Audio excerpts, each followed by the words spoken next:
6 historias aterradoras sobre Sasquatch, Bigfoot 1.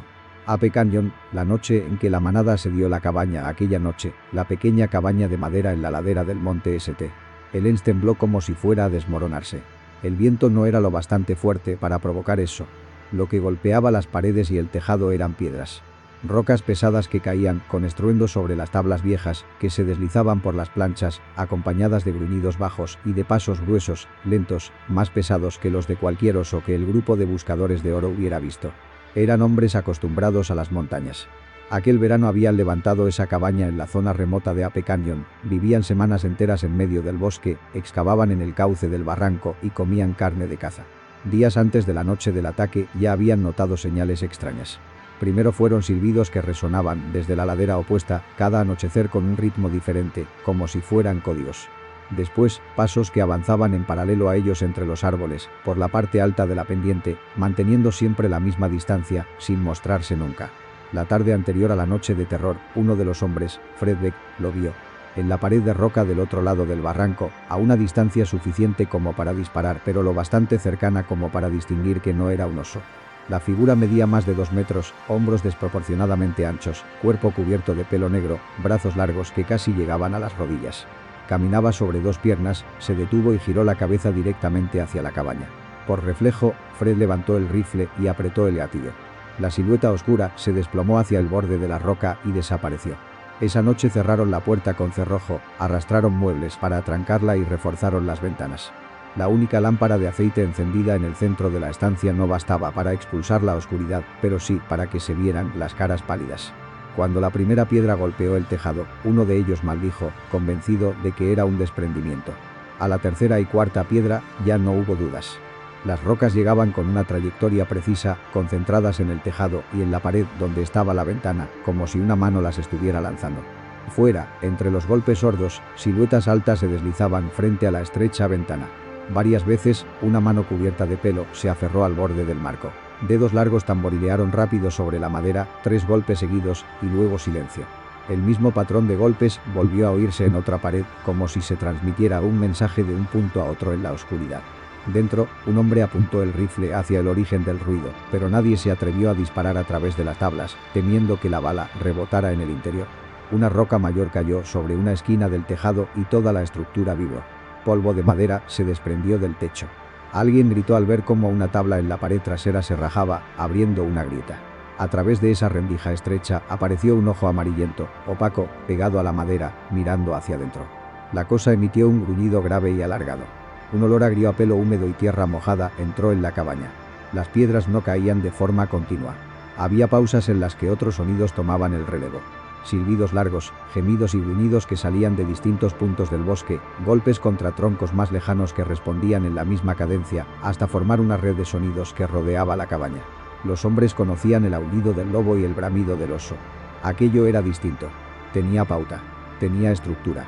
Durante horas no hicieron otra cosa que permanecer sentados, pegados al centro de la estancia, con las armas listas, escuchando. Cada vez que la pared retumbaba con un impacto más fuerte, uno de ellos se sobresaltaba y disparaba hacia la ventana. El fogonazo recortaba la oscuridad durante un instante. En el exterior se oía un desplazamiento rápido, como si algo retrocediera unos pasos, pero no el lamento claro de una bestia herida. Las balas desaparecían en la noche. Cerca del amanecer, todo cesó. Dejó de sonar la piedra, desaparecieron los gruñidos. El fuego en el hogar se extinguió y la última brasa se apagó. En los minutos de silencio que siguieron, pudieron oír con claridad una serie de pasos que se alejaban por el barranco hasta disolverse en la distancia. Cuando salió el sol, abrieron la puerta. El aire olía a madera quemada, a polvo, a sudor y a miedo. El tejado estaba cubierto de piedras, algunas tan pesadas que hacían falta 2 hombres para levantarlas.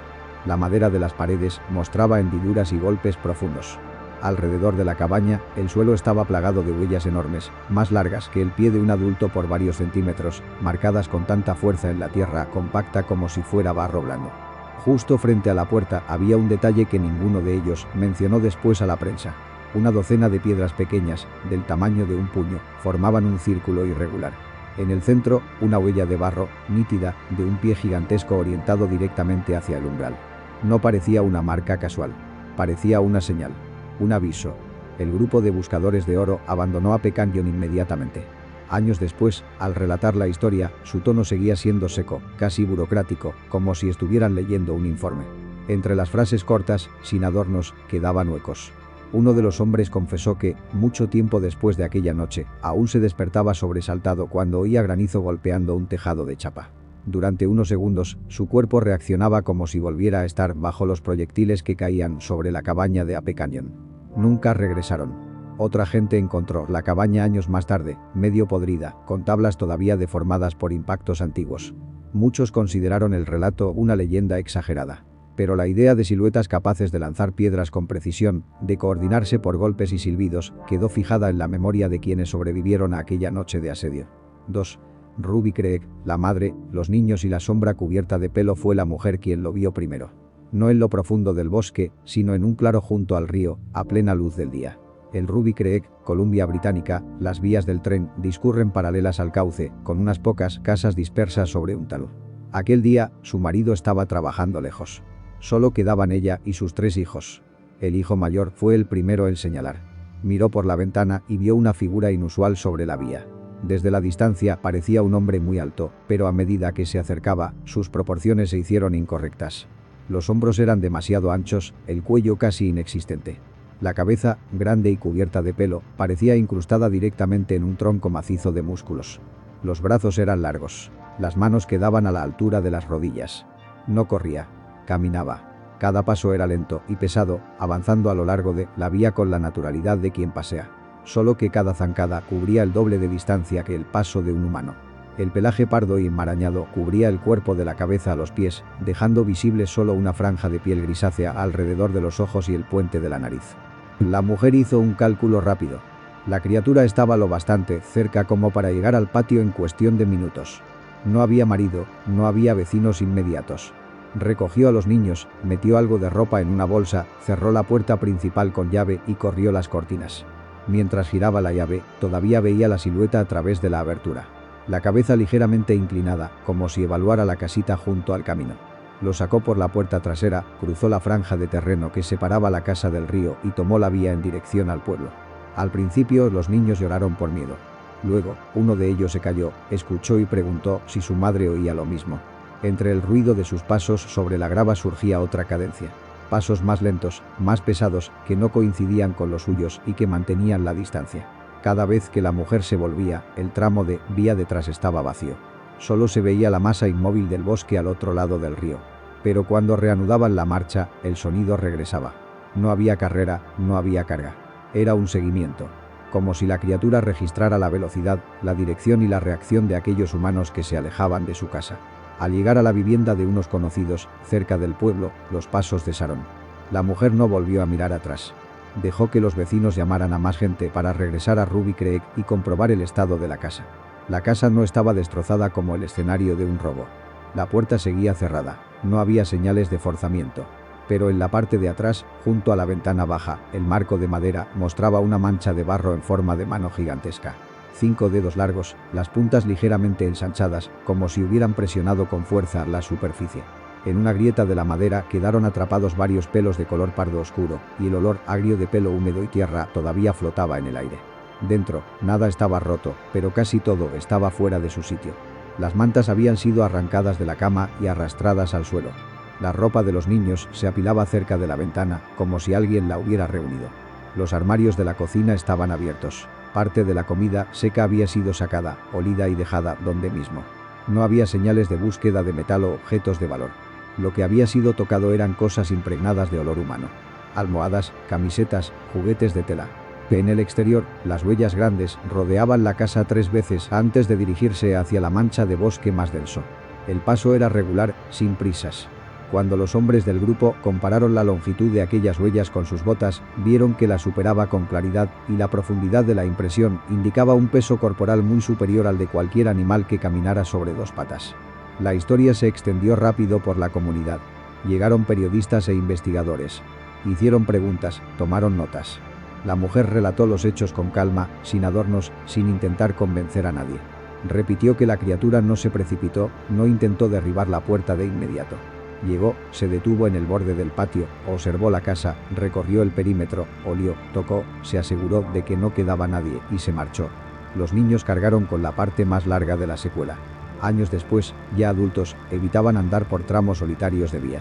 Uno de ellos se negaba a dormir con las cortinas abiertas, insistía en que todas las ventanas estuvieran cubiertas por miedo a ver aparecer un rostro cubierto de pelo al otro lado del cristal. En noches de lluvia fuerte, el ruido del agua sobre los techos de chapa se mezclaba en su memoria con el sonido de pasos pesados sobre la grava, y el sueño se convertía en algo frágil, a pesar de estar muy lejos de Ruby Creek. La familia se mudó. Ruby Creek sigue siendo hoy un punto en el mapa, un lugar cualquiera junto al río. Para el resto, el caso es uno más en una lista interminable de avistamientos. Para aquella mujer, fue el día en que entendió que hay cosas que no temen al ser humano, que no se ven obligadas a huir cuando son descubiertas. Solo necesitan tiempo para observar y recordar. 3. El relato de Bauman, La muerte al pie del árbol en el bosque de Montana. El nombre de aquel hombre aparece en el libro casi como un detalle menor. Bauman, trampero en la frontera de Montana.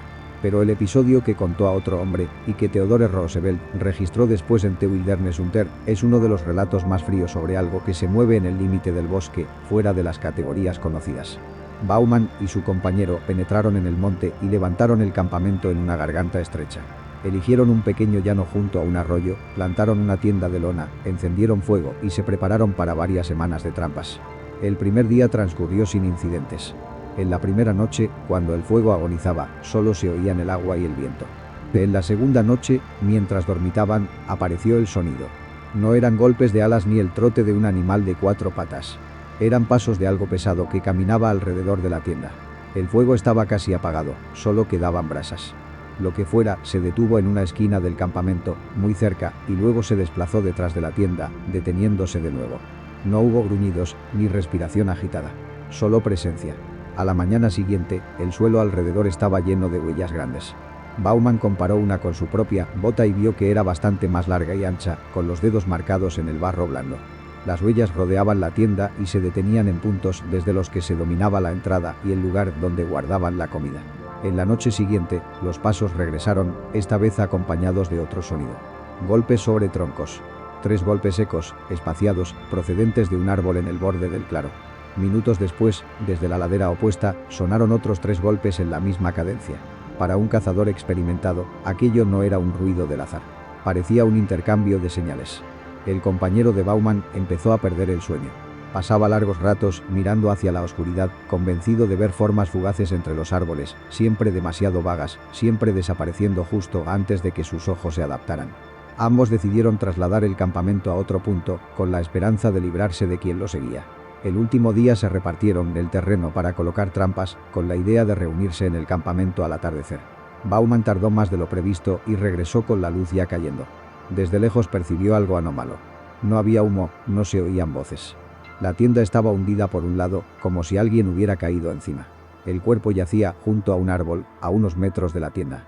El hombre estaba boca abajo, la cara contra el suelo, el cuello doblado en un ángulo antinatural. La camisa estaba rota, pero no había signos claros de predación. No faltaban trozos de carne, no había marcas de dientes. En el suelo se apreciaba una marca de arrastre desde la zona de la tienda hasta el pie del árbol, como si el cuerpo, más pesado en vida, hubiera sido arrastrado sin. 4. Onovia, las noches sobre el techo en Oklahoma. La granja de Onovia, en Oklahoma, no tenía vecinos cerca. Una casa de madera, un establo, una línea de árboles alrededor. De día, el lugar era idéntico a cualquier zona rural. Niños en el patio, perros corriendo, adultos reparando vallados. De noche, no había farolas. Solo un bloque de oscuridad compacta.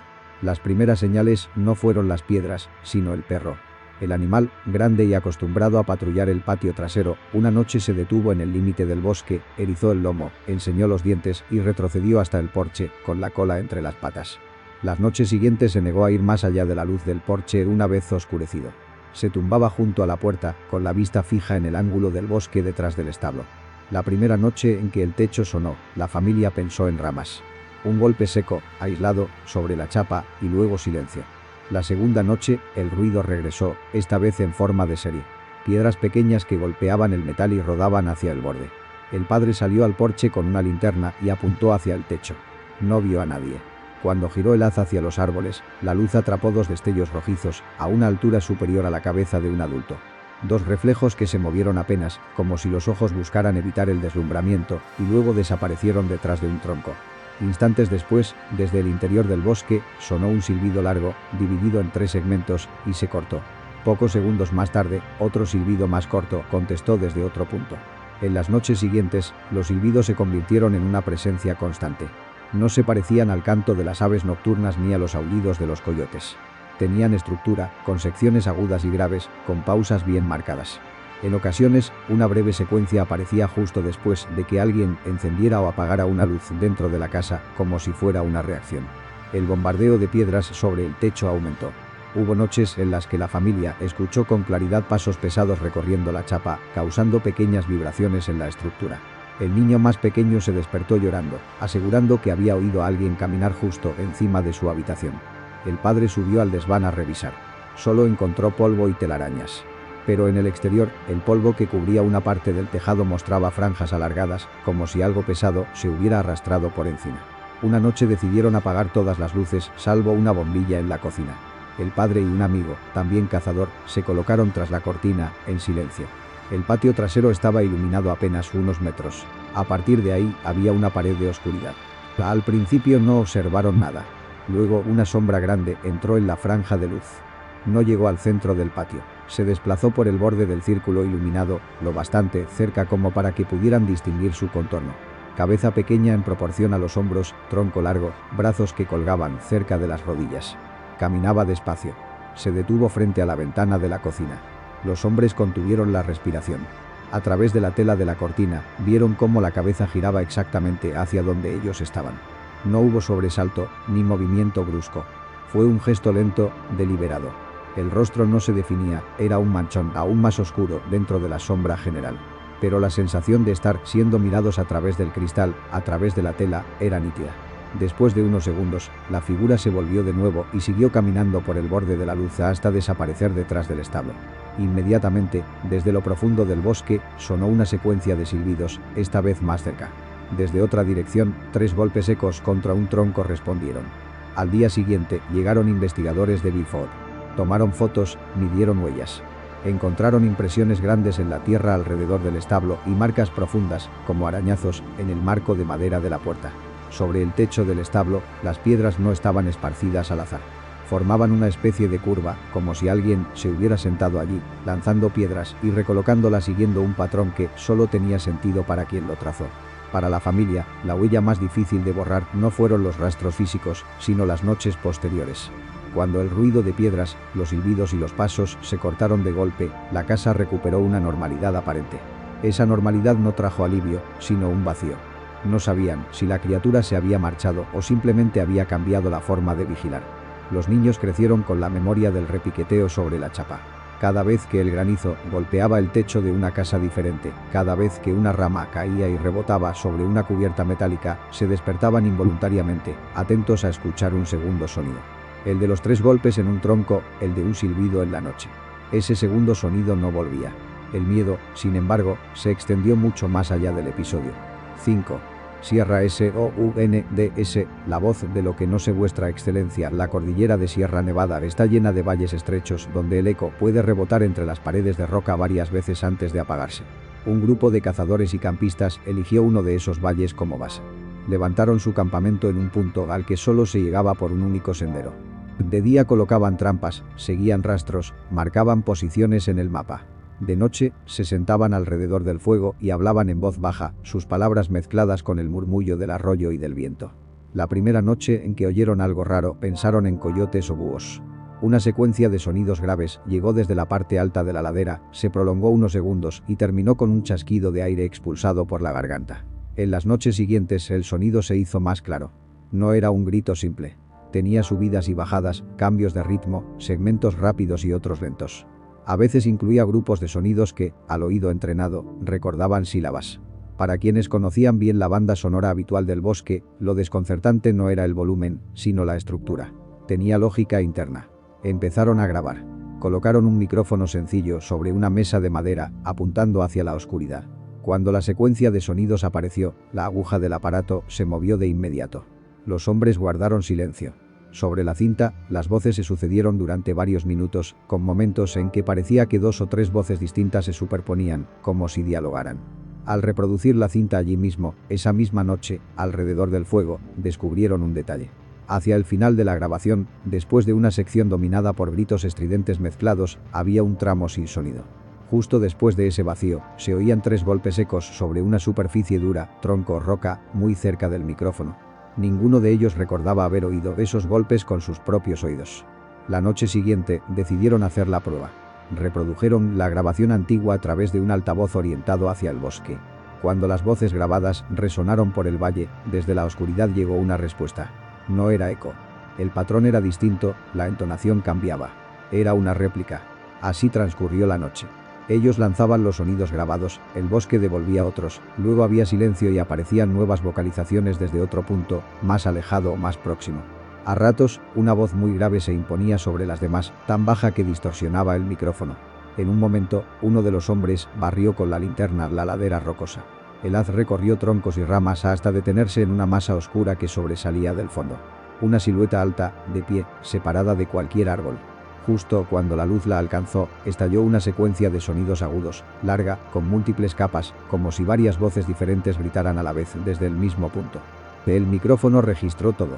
Años más tarde, al analizar aquellas cintas, especialistas del sonido marcaron frecuencias que supuestamente excedían el rango habitual de la voz humana, tanto por arriba como por abajo. Los escépticos hablaron de montaje. Los demás lo interpretaron como señales de una especie sin catalogar. Para quienes estuvieron sentados en aquel círculo de luz, las interpretaciones técnicas son secundarias. Lo que no se borra es la sensación. Durante mucho tiempo, al escuchar fragmentos de Sierra Sounds, ya no oían ruido sin sentido, sino el intento de comunicar algo, la irritación cuando se reproducían sus propios sonidos, la prueba de respuesta. Uno de los miembros del grupo confesó que, en los meses posteriores, no soportaba dormir con la radio encendida en volumen bajo. Cualquier programa nocturno, noticias, tertulia, voces lejanas, se descomponía en su cabeza y se convertía en secuencias similares a las del valle. En la oscuridad, la frontera entre voz humana y voz del bosque se afinaba demasiado. Sierra Sound se convirtió en tema de conferencias, artículos y discusiones. El valle, donde se hicieron las grabaciones, sigue en el mapa, sin paneles ni rutas turísticas oficiales. Para los que estuvieron allí, no es un reclamo. Es el lugar donde algo respondió cuando ellos emitieron su propia voz. 6. Marble Mountain, la silueta en la cresta, la zona salvaje de Marble Mountain, en California, es un entramado de senderos, arroyos y paredes de roca. Un grupo de adolescentes y su guía organizaron una acampada de varios días. Llevaron cámara para registrar paisajes y actividades. En el segundo día, al seguir un arroyo, se toparon con una estructura extraña. No era una tienda humana ni el refugio de un animal común.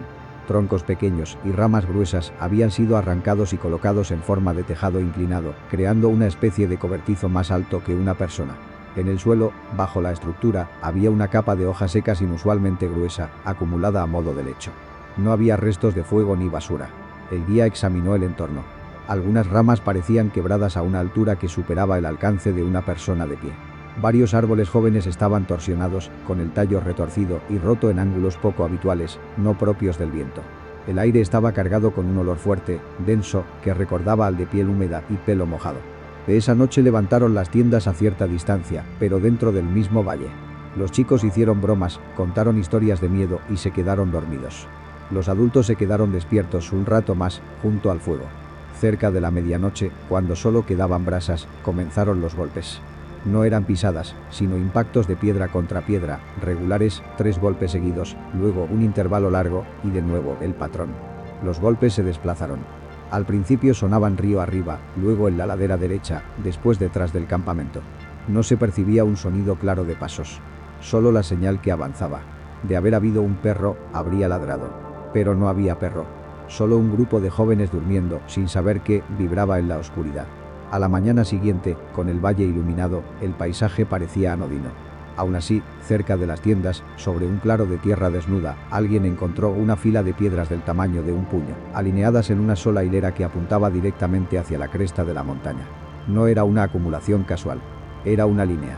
Al subir a un promontorio rocoso para filmar, el guía barrió el valle con la cámara y se detuvo en la cresta opuesta. En la pequeña pantalla apareció una forma negra sobre la línea del horizonte.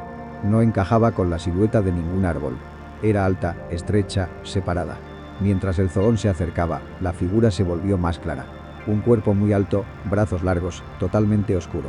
En la grabación, sin editar, se oye la respiración acelerada del guía y su voz quebrada, llamando a los chicos para que miren. Desde abajo llegan gritos entre asustados y excitados. En lo alto, la figura permanece inmóvil unos segundos y luego gira la cabeza hacia el origen del ruido en el valle. No se aprecian rasgos faciales. El objetivo no era lo bastante potente, pero el movimiento de giro es evidente. Después de una breve pausa, la figura empieza a andar. Las zancadas son largas y regulares.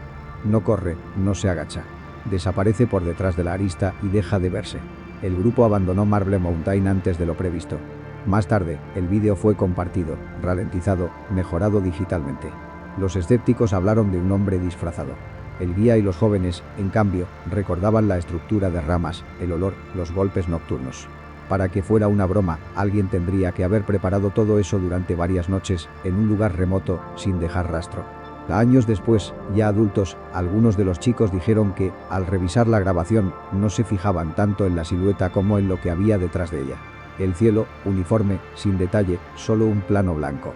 Recordaban la sensación de estar en el valle aquel día, sabiendo que había algo allá arriba observándolos, sin saber si estaba solo o acompañado.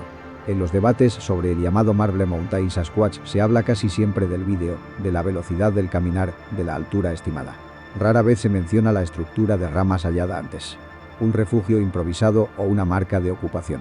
La línea de piedras y los golpes nocturnos apuntan a otra idea. El bosque está lleno de señales. No todas las ha puesto el ser humano. 6 historias, desde Ape Canyon, Ruby Creek y los bosques de Montana hasta Onovia, Sierra Nevada y Marble Mountain, sin ofrecer un cierre. Repiten un mismo motivo. Siluetas enormes, bípedas, que no temen al hombre, que usan piedras, árboles y sonidos como herramientas de comunicación. El resto, nombre, naturaleza, grado real de peligro, queda fuera de cualquier informe. Lo único claro es que, después de una noche con ellas, lo que persigue al testigo no son las huellas en la tierra, sino los golpes y silbidos que siguen resonando en la memoria.